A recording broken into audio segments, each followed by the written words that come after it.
It is easy to click a button on Amazon and purchase tie-dyed bedsheets, to go to Walmart and buy the latest Nerf gun,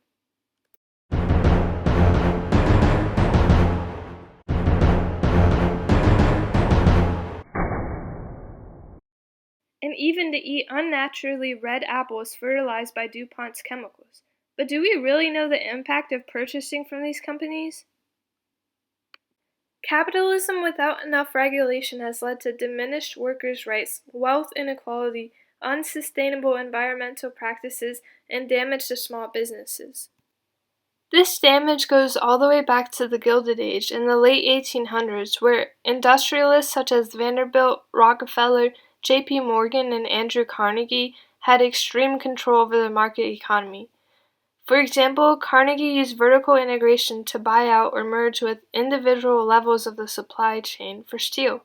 We actually went back in time to see Carnegie's thought process. I think I'll buy up the steel mills, iron ore barks, iron ore factories, and even the railroads where the street would be used. Vanderbilt used horizontal integration to buy other businesses' final product, railroads. However, he hoarded most of his wealth, and his plants were notorious for their horrible working conditions, where his workers received extremely low pay and worked long hours under dangerous conditions. Here's a clip of Vanderbilt. I recently docked my workers' pay by $2. I'm thinking, should I buy a mansion or should I buy a private island? Carnegie, on the other hand, put down union workers and took away some jobs in the unsuccessful Homestead and Pullman strikes. In the Gilded Age, the top 1% of the population owned 51% of the country's wealth. By comparison, as of November 2017, the richest 3 individuals in the U.S. have accumulated more wealth than the bottom 50% of America. By looking at these statistics and the other conditions that permeated the early 20th century's industrial environment, one could argue that we are living in a second Gilded Age today. A prime, pun intended, example of a contributor to the second Gilded Age is Amazon. Counterproductive to its name, Amazon really isn't doing that much to help the Amazon rainforest.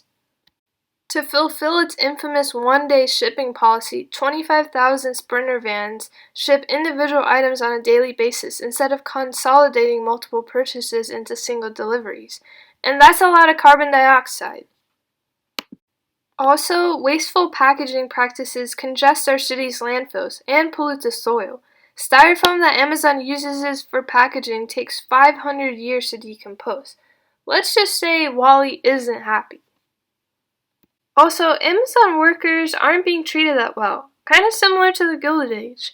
Amazon workers have to walk 15 miles a day, have to do hundreds of squats, and their mental stress is comparable to being held to the productivity standards of a robot. Every task they do is monitored and timed with no end in sight. And if you have too many minutes off task, the manager is alerted, and you only receive 18 minutes off task. Even worse than treating their workers poorly, Amazon's trying to get rid of jobs altogether in some scenarios. Trickle-down economics in extremely simple terms states that tax breaks and benefits for corporations and the wealthy will trickle down to everyone else. This theory is why Seattle was willing to give Amazon tax breaks in exchange for being the next Amazon headquarters. Right now, Amazon only pays 1.2% of its net income in federal taxes. That's less than you and I both spend. However, Amazon is even disturbing this theory by using technology to further eliminate entry-level jobs. For example, Amazon has already launched 3 Amazon Go stores in Seattle, where people can just walk in and go through self-checkout to purchase groceries. There's no need for human cashiers and even any face-to-face interaction. So even as Amazon touts its ability to create entry-level jobs, it's creating a precedent that we don't really even need them. So often people claim that Amazon's not hurting small businesses, it's actually providing a platform to many business franchises that don't normally reach people outside of their local community. And while, yeah, that's definitely true and it's a great positive, for example, Instant Pot receives 90% of its profits from online shoppers, I mean, like, be honest, who goes outside to buy an Instant Pot? But this doesn't apply to the majority of them. In 2017 alone, 6,700 retail chains closed. Toys R Us liquidated 735 stores, and Mattress Firm began to close down an additional 175 stores. And although these retail stores may not be considered mom and pop establishments, their closing still affects the people in the local community who own these franchises and the employees that they would have been paying. Okay, enough about Amazon. Next up, Walmart.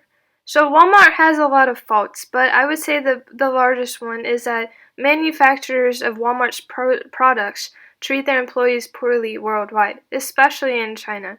Let's take a look at this case by Wendy Kuyin, a Walmart employee from the Shanghai province. We tend to rent a room outside and cook by ourselves because the meals offered by the factory are really disgusting. However, the dilemma is whether you live in the dorm that the factory allocated or not, they always deduct the rent from our wages. You have no choice but to live inside. If you're going to move out of the dorm, the factory will tell you, you can move out and we will not charge you electricity or water, but rent will still be charged. You see, if we live inside the dorm, we pay not only the rent, but also the utilities, which is charged by how much you use. There are very few fans installed in my current workshop. It's extremely hot inside. If they plan to install a new fan, then the others will tell us that we can only have one fan, or the fans that are there. In my working position, there's no wind at all. Can you imagine? I'm sitting there and dripping with sweat all day long. My body never gets dry. Wendy works 14 hours a day and makes the equivalent of fewer than $3. Meanwhile, CEO of Walmart, Lee Scott, made over $27 million in 2005 alone. And the Walton family, that's largely affiliated with Walmart, has only donated less than 1% of their wealth, and they all live in extremely luxurious estates like the one pictured. This is starting to sound like the Gilded Age again, where Carnegie and Vanderbilt treated their workers poorly but kept their lives lavish. Next up, DuPont. DuPont knew that dumping perfluorooctanoic acid, PFOA, into the environment was prejudicial to health, but they still used the chemical due to large profit margins. PFOA is a man-made chemical that causes a variety of physical health issues, including impaired fetal development, pancreatic disease, liver disease, cardiovascular problems, testicular cancer, kidney cancer, and thyroid cancer. DuPont released these PFOAs in a town in Virginia, and soon enough, this caused human health effects. So the people impacted by the PFOAs decided to bring up a lawsuit against DuPont, and this costed the company $671 million. So one would think that this loss would shut down the whole operation, but instead DuPont merged with Dow Chemical, creating a new company, now known as Dow DuPont, that would help to shield itself from further lawsuits. And to avoid further scrutiny with the law, DuPont markets Gen X, a replacement chemical for its previously manufactured PFOA, but which has caused many of the same health and environmental challenges. These include cancer in lab animals as well. DuPont was so powerful to start with that the several lawsuits it faced were not enough to capsize the company. So you've heard about most of the problems of big businesses, but let's talk about the solutions too. So throughout history, there have been many approaches towards minimizing the negative effects of big businesses. Some are effective, others not. One of the most effective ones came after the Gilded Age, and that's known as the Progressive Era. So in the Progressive Era, there were muckrakers that essentially exposed problems that were happening pertaining to literally anything from like the meat industry to working conditions. And one prominent muckraker in particular was Ida B. Tarbell, and she wrote an investigative series named The History of the Standard Oil Company, which created a uprising against the Standard Oil Trust and led to a U.S. Supreme Court decision to break up the monopoly of Standard Oil because it was in violation of the Sherman Antitrust Act, which was an act created to regulate competition between enterprises and bringing back power to the people.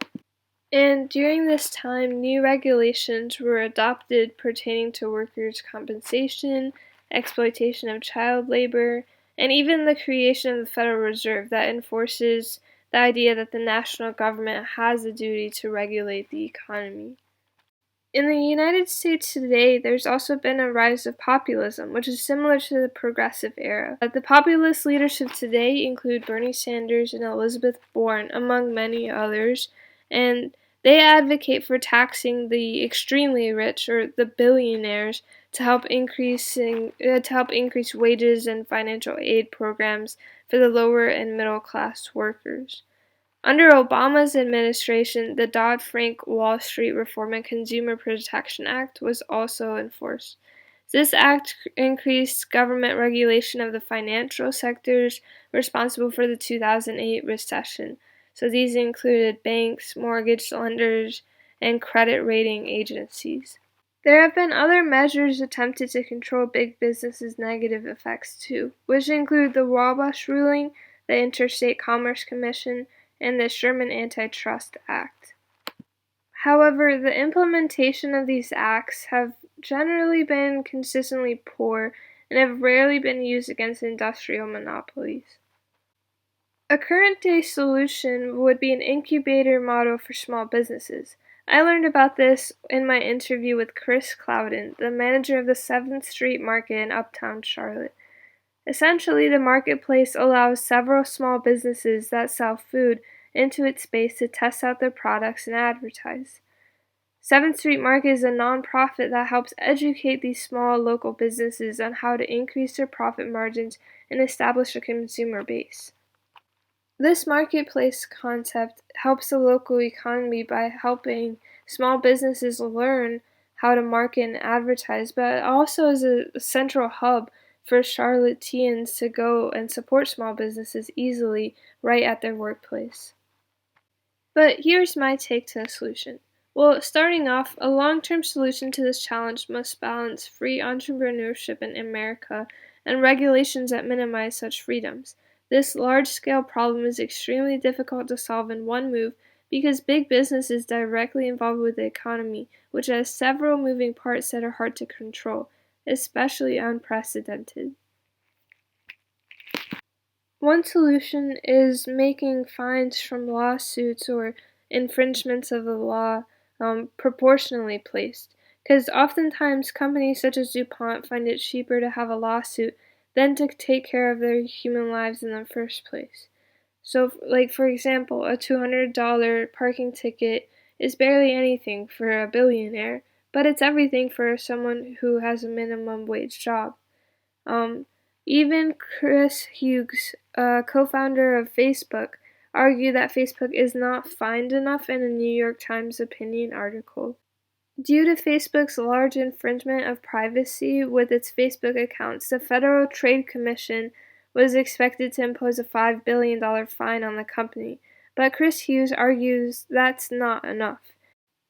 And furthermore, a government subcommittee should be created by Congress to help resolve issues concerning workers' rights and treatment.